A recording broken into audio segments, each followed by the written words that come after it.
Sahuri dan kawan-kawannya bermain gemilang menerjang lawan dan selalu menang. Persipura mutiara hitam, Persipura selalu gemilang. Sahabat Heset, puji Tuhan Heset Entertainment diberi kesempatan untuk menayangkan satu program Dewan PKL UGPIB yang berjudul Lansia yang Berprestasi. Setelah dilaksanakan sampai awal Oktober 2022, dihasilkan 5 pemenang terbaik. Kali ini kita akan menayangkan seorang pemain sepak bola Indonesia yang legend. Nama beliau sangat dikenal masyarakat Indonesia di tahun 70 sampai 80. Di hari-hari tuanya, komitmennya terhadap kebaikan sebagai wujud dari kasih itu, dia wujudkan ke dalam kesaksian hidupnya dengan judul Memanusiakan Anak-anak Papua dengan Sepak Bola. Untuk lebih tahu mimpi dan cita-cita beliau di hari tua, mari kita mengikuti tayangan berikut. Selamat pagi, saya nama Yohanes Auri dari GPIB Jemaat Nazaret Rawamangun, Jakarta. Yohanes Auri, mantan pemain sepak bola nasional Indonesia tahun 70-an.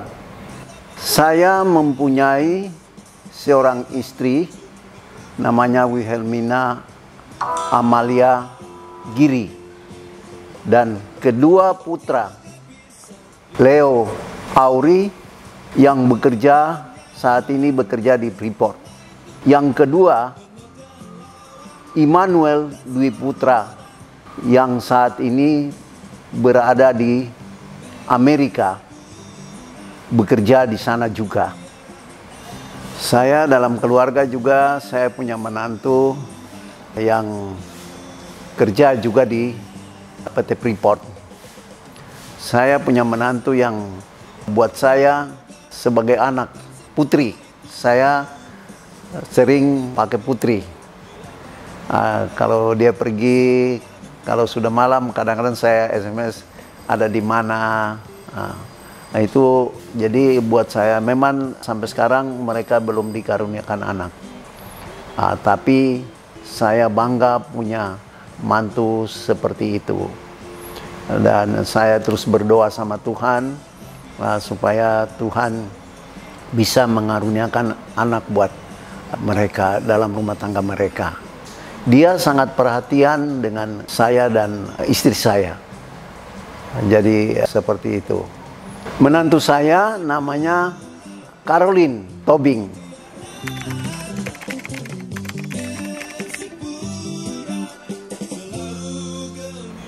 Pagi hari ini saya mau bercerita sedikit tentang perasaan saya dalam suatu lomba yang kemarin dilakukan oleh Dewan PKLU GPIB se-Indonesia.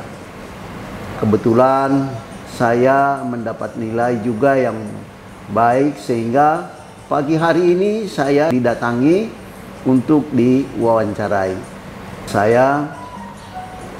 Pertama-tama yang saya rasakan adalah saya melipat tangan saya, kedua tangan saya, dan saya menutup mata saya bersyukur. Saya berdoa dan bersyukur kepada Tuhan. Karena saya terpilih di dalam 5 pemenang yang dinilai oleh Dewan PKLU GPIB Indonesia. Dan saya tahu bahwa saya lakukan ini dengan satu tujuan, agar teman-teman atau bapak-bapak dari PKLU di seluruh Indonesia mau juga untuk di kemudian nanti atau di kehidupan setiap harinya juga mencoba. Pasti bapak-bapak banyak yang pintar-pintar kok untuk melakukan sesuatu yang nantinya bisa menjadi inspirasi bagi teman-teman kita PKLU yang lain, agar supaya jangan diam, karena kalau diam itu akan berbahaya. Demikian.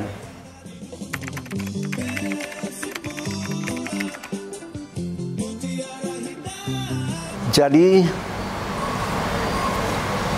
saya dilahirkan oleh seorang ibu yang namanya Laurina Torei Auri.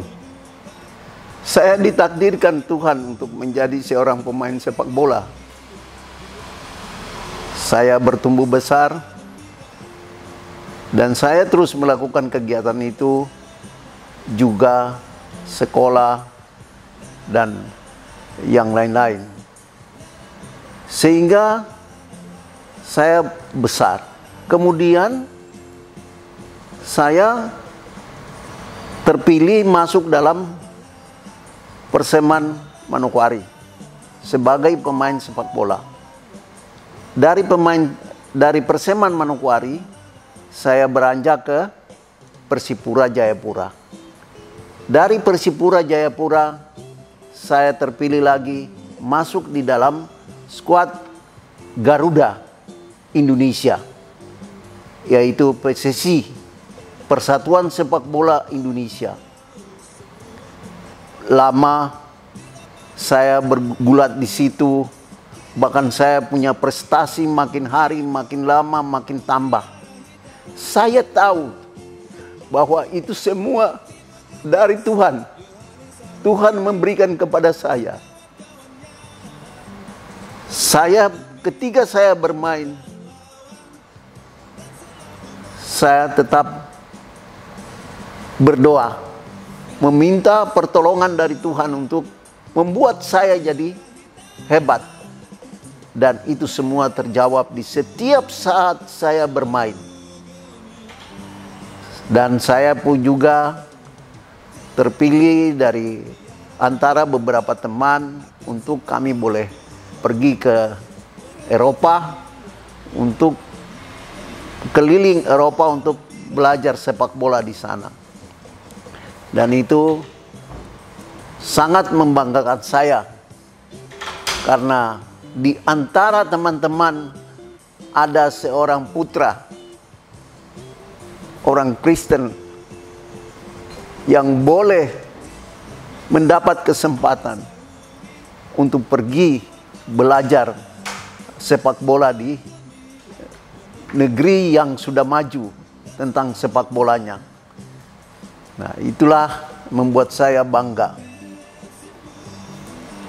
Tapi saya punya dukungan yang sangat luar biasa dari istri dan anak-anak saya, keluarga saya, teman-teman saya, bahkan di gereja di mana saya ada. Saya selalu berkomunikasi dengan pendeta kalau ada masalah di dalam situasi, kondisi di tempat di mana saya ada.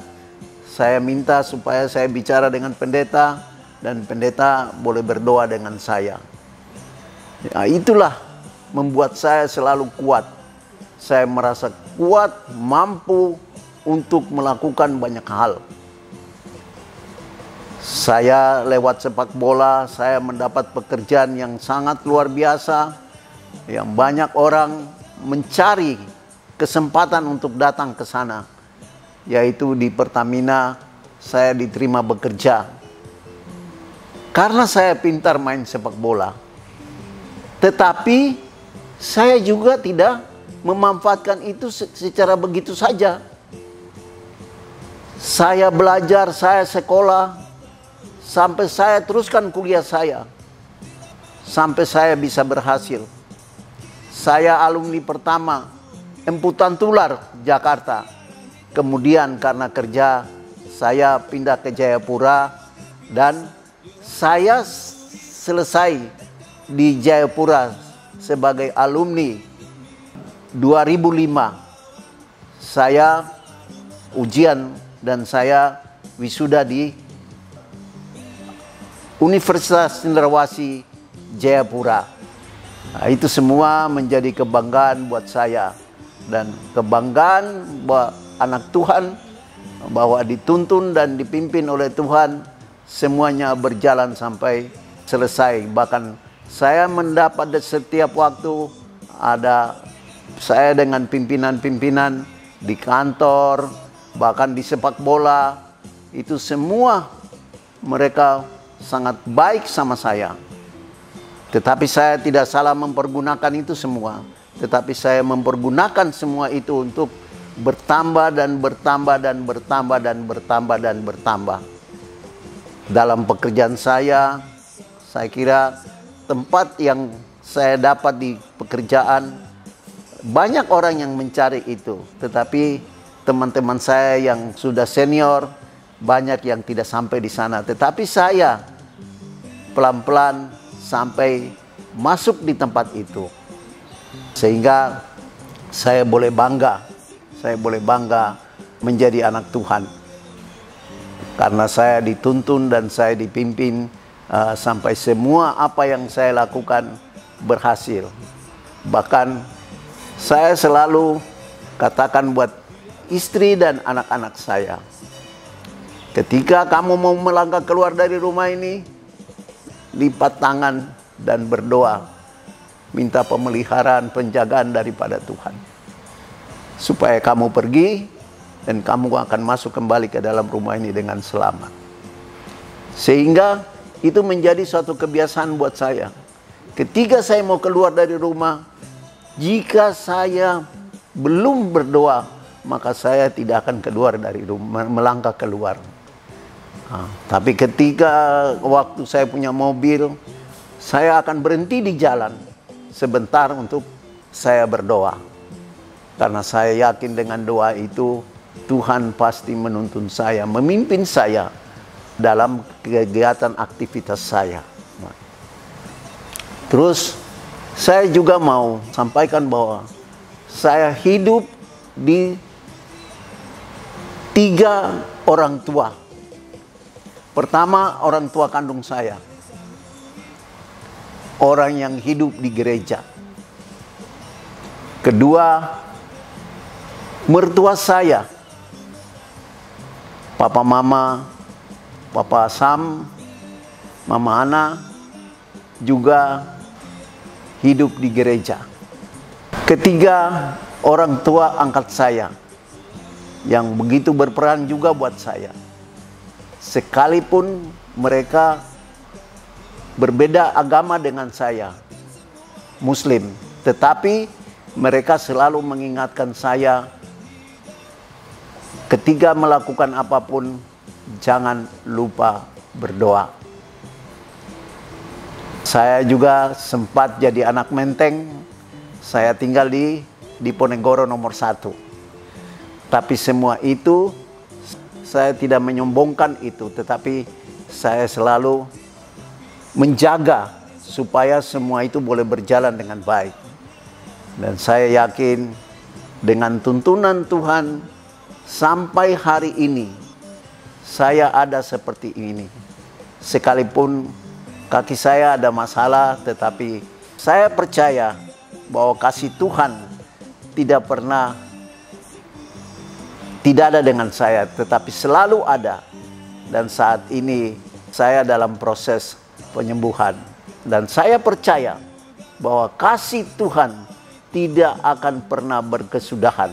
Dan selalu ada sekarang dan selama-lamanya.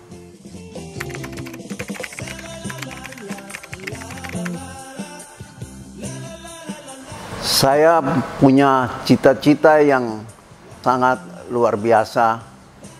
Saya kadang di meja kantor saya ada catatan-catatan yang saya buat untuk satu rencana ke depan. Ketika saya tinggalkan kantor atau masa pensiun saya Saya punya suatu cita-cita yang saya tidak tahu. Sebetulnya saya tidak tahu bagaimana nanti saya akan menjalaninya.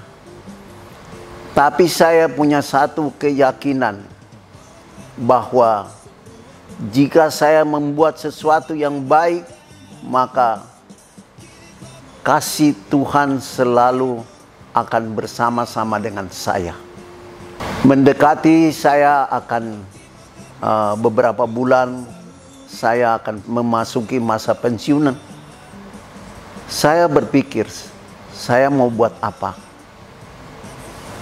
Tapi saya tahu bahwa Tuhan memberikan saya suatu talenta yang sangat luar biasa buat saya. Nah, ketika itulah saya berpikir bahwa di Papua begitu banyak talenta yang ada di sana.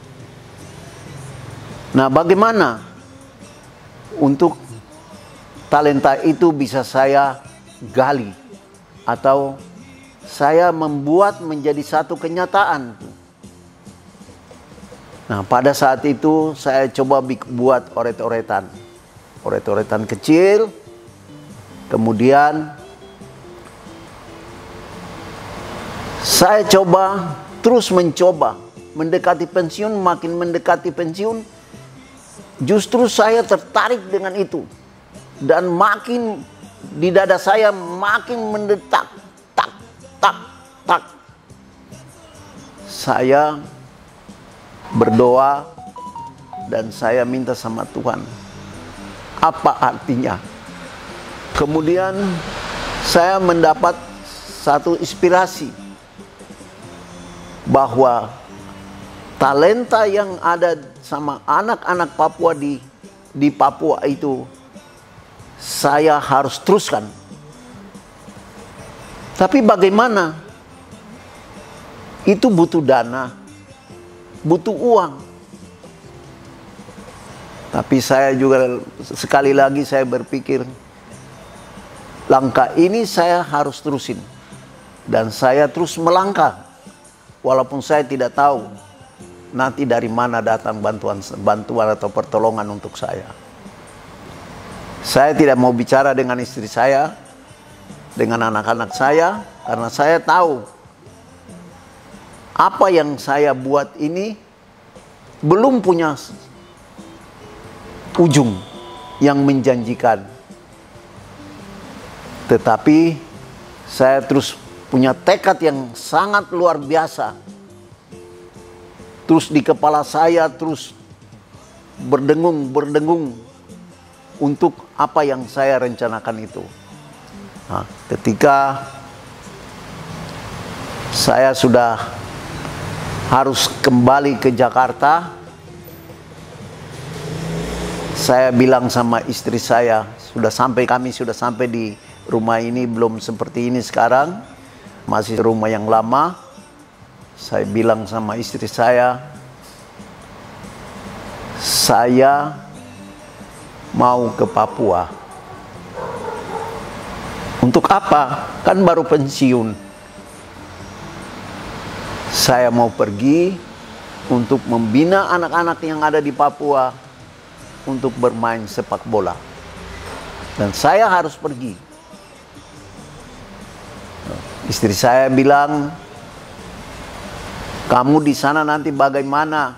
Kamu di sana nanti siapa yang kamu mau makan di mana? Nanti kamu digaji siapa? Anak-anak saya bilang, sudah gampang. Nanti yang gaji papa Tuhan. Tuhan yang gaji papa. Seperti itu. Ya walaupun saya belum tahu, saya sama sekali belum tahu. Saya belum hubungi teman-teman saya yang ada di sana. Nah, tetapi saya terus, di dada saya terus bergetar bahwa saya harus melangkah. Dan saya minta sama istri saya, kasih saya tiket. Satu tiket untuk ke Papua, ke Manokwari. Sudah, Istri saya akhirnya diiakan juga, kasih tiket untuk saya berangkat ke Manokwari. Nah, sampai di Manokwari, saya juga belum tahu bagaimana nantinya. Apa yang saya mau bicarakan dengan teman-teman saya, dengan adik-adik saya. Seperti itu. Terus kemudian saya kumpulin mereka. Saya kumpulin, ada adik saya. Nah, kebetulan adik saya pada saat itu menjabat sebagai Ketua DPRD Provinsi Papua Barat. Satu. Terus yang kedua, saya punya satu saudara namanya Luki Letemia. Satu lagi, saya punya teman baik. Itu seorang kapten, angkat dokter dan berpangkat kapten Angkatan Laut. Terus saya ajak, kita kumpul, kemudian saya sampaikan, saya ke sini, saya kepingin bangun pelatihan sepak bola. Nah, kebetulan Dr. Franz, dulu bapaknya ini tuang tanah. Oke, saya ada tanah. Kita bangun aja lapangan di situ. Akhirnya satu masalah sudah terselesaikan, bahwa lapangan bola sudah bisa kita.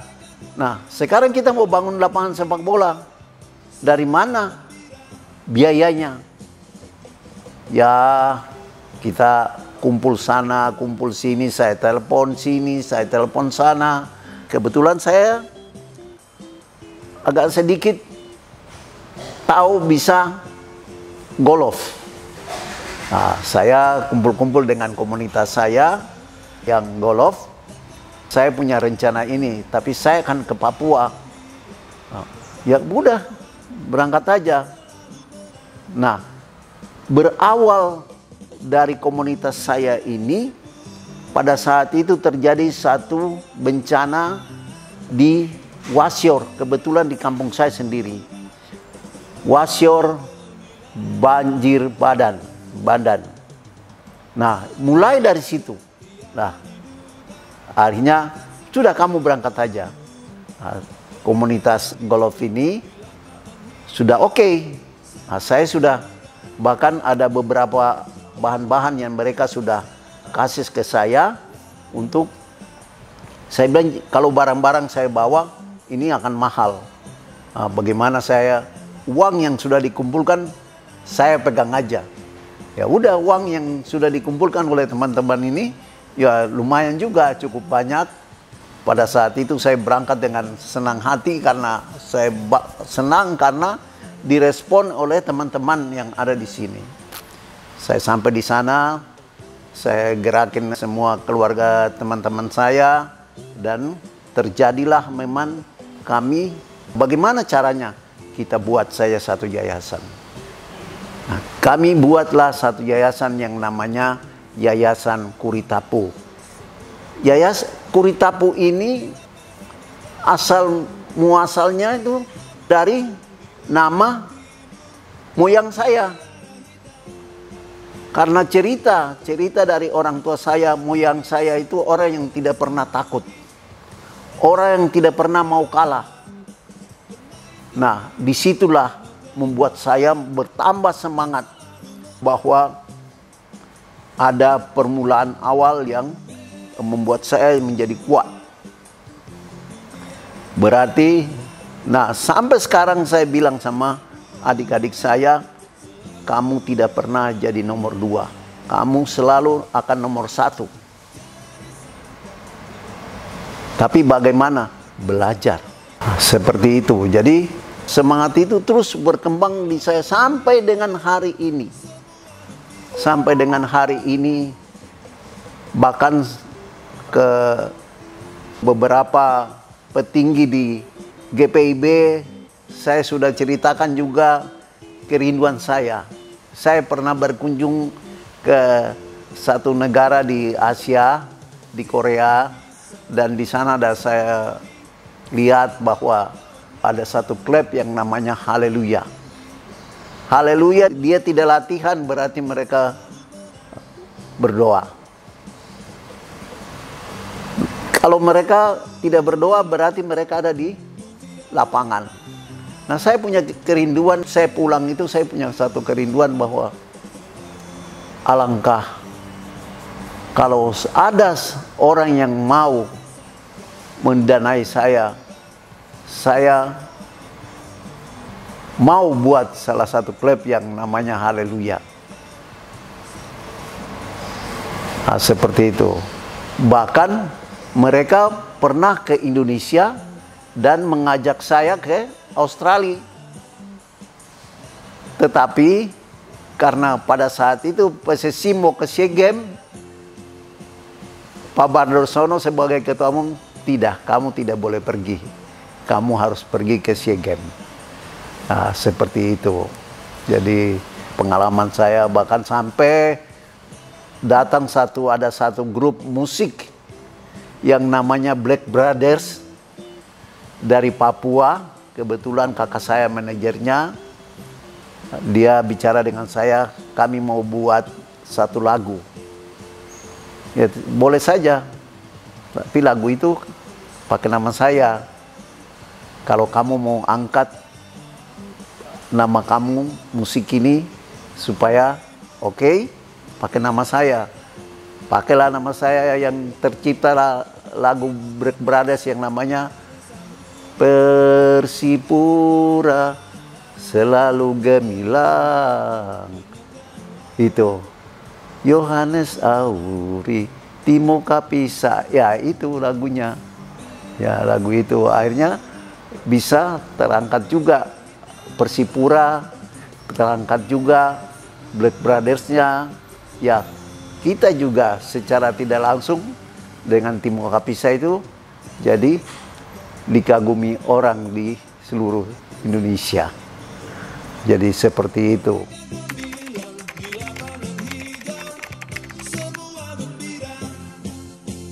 Jadi setelah saya bertemu dengan adik-adik saya, juga teman-teman saya yang ada di sana, akhirnya terciptalah kita bangun lapangan.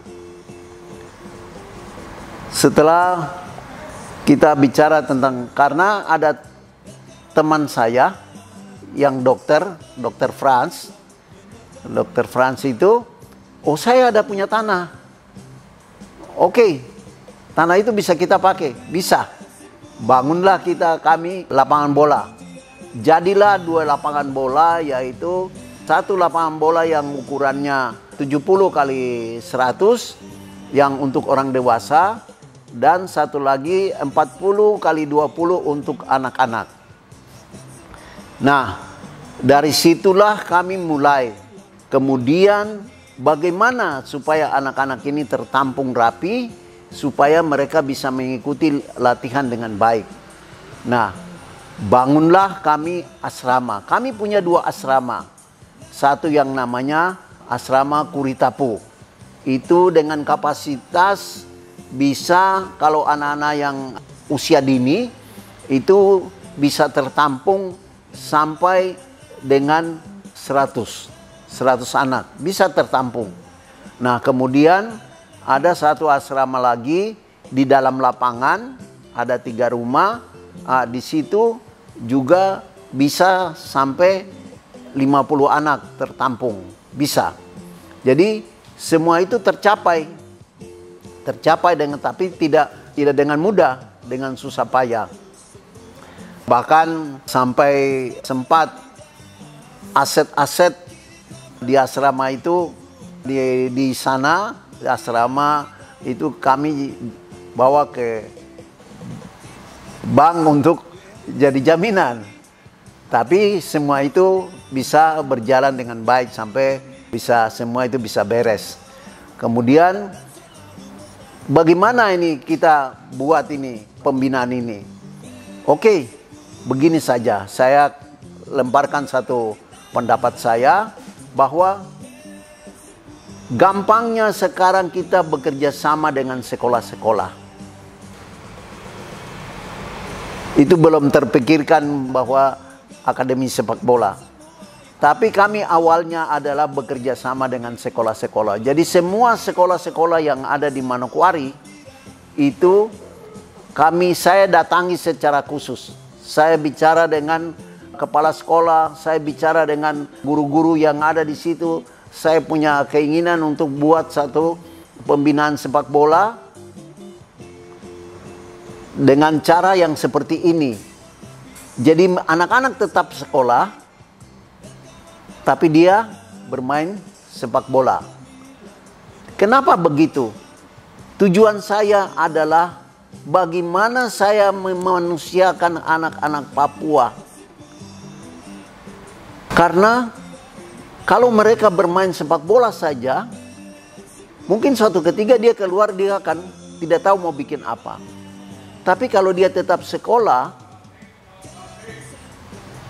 dia akan pintar dan mungkin dia jadi apa saja kita tidak tahu. Jadi sekolahnya tetap berjalan. Ada guru-guru, kami kerjasama dengan guru-guru. Guru-guru itu kami panggil ke asrama untuk melakukan seperti bahasa Inggris. Kita ajarin dia bahasa Inggris. Kita ajarin yang bahasa matematika, belajar matematika, ada waktu-waktu. Jadi kita sisihkan waktu untuk semua kegiatan itu berjalan. Seperti itu. Jadi dengan tujuan di mana ketika dia tidak bermain sepak bola, maka dia bisa menjadi siapa. Artinya anak itu tetap sekolahnya berjalan, tetap dia ada dari kita, dia dapat bahasa Inggris, dia dapat bagaimana bisa membuka komputer atau membuka laptop, seperti begitu. Jadi pra awal dari dia bisa belajar komputer atau bisa belajar hal-hal yang lain. Jadi kami tidak biarkan anak itu untuk berjalan sendiri. Tetapi kami didik dia sepak bola, dia bisa pintar main sepak bola, dia bisa berbahasa Inggris, dia bisa pintar matematika, dia bisa melakukan hal-hal yang lain. Sekarang ini kita dengar ada akademi sepak bola. Nah, di sini di Jakarta juga banyak akademi sepak bola. Tetapi saya sendiri lihat bahwa menurut saya tidak mempersalahkan mereka. Itu mereka punya cara untuk membuat pembinaan sepak bola. Tapi saya ingin supaya di Papua itu, anak-anak Papua itu yang punya talenta luar biasa itu, mereka bisa dimanusiakan. Jadi ketika dia tidak bermain sepak bola lagi, dia bisa dengan komputer, dia bisa mencari uang atau dalam kehidupannya. Dia bisa dengan bahasa Inggris, dia bisa mendapat uang untuk kehidupannya sendiri atau kehidupan keluarga. Seperti gitu. Jadi jangan sampai dia tidak main sepak bola lagi, dia jadi sampah di luar. Itu pemikiran saya yang saya sangat dambakan di situ. Demikian.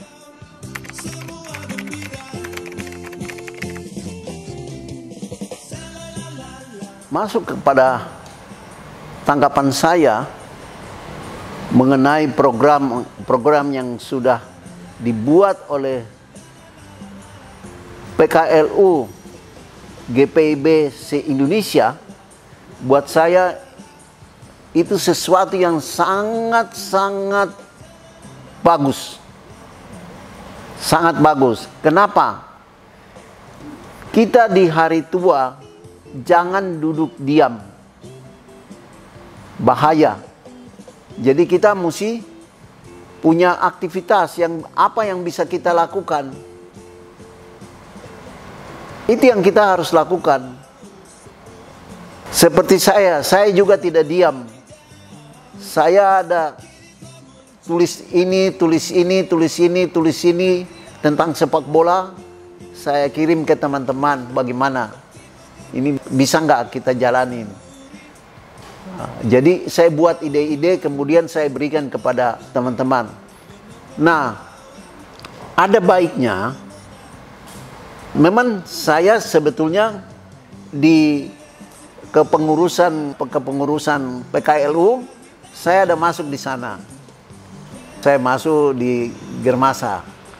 Memang ada banyak hal yang saya sebetulnya ingin lakukan untuk PKLU GPIB Nazaret. Tetapi masuk persis di dalam situasi dan kondisi yang tidak menguntungkan. Yang saat itu pemerintah melarang bahwa lansia yang usia segini sementara harus ada di rumah. Semua yang saya buat, saya tulis itu akhirnya di atas kertas. Saya rindu bikin sesuatu, ada banyak hal yang saya lihat dari teman-teman, kemudian saya pelajari, kemudian itu kalau kita buat, lansia itu punya kegiatan, dia bisa punya penghasilan dari apa yang saya mau buat itu, bisa. Artinya dia kegiatan, ada kegiatan mungkin sayur, yang sekarang sudah ngetren kita bisa tanam sayur di pipa atau paralon, itu semua. Sebenarnya saya rencanakan itu untuk mau bikin di GPIB Nazaret, bahkan mungkin menjadi besar untuk seluruh tersebar kemana-mana untuk lansia yang ada di GPIB. Tapi memang situasi dan kondisi yang kurang beruntung. Tapi saya punya banyak ide yang saya ingin sih buat, tapi ya sampai hari ini belum juga terlaksana.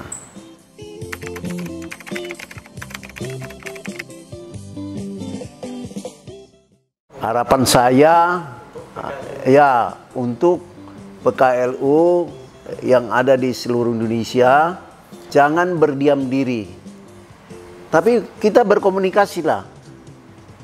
Jangan di sana, jangan di sini.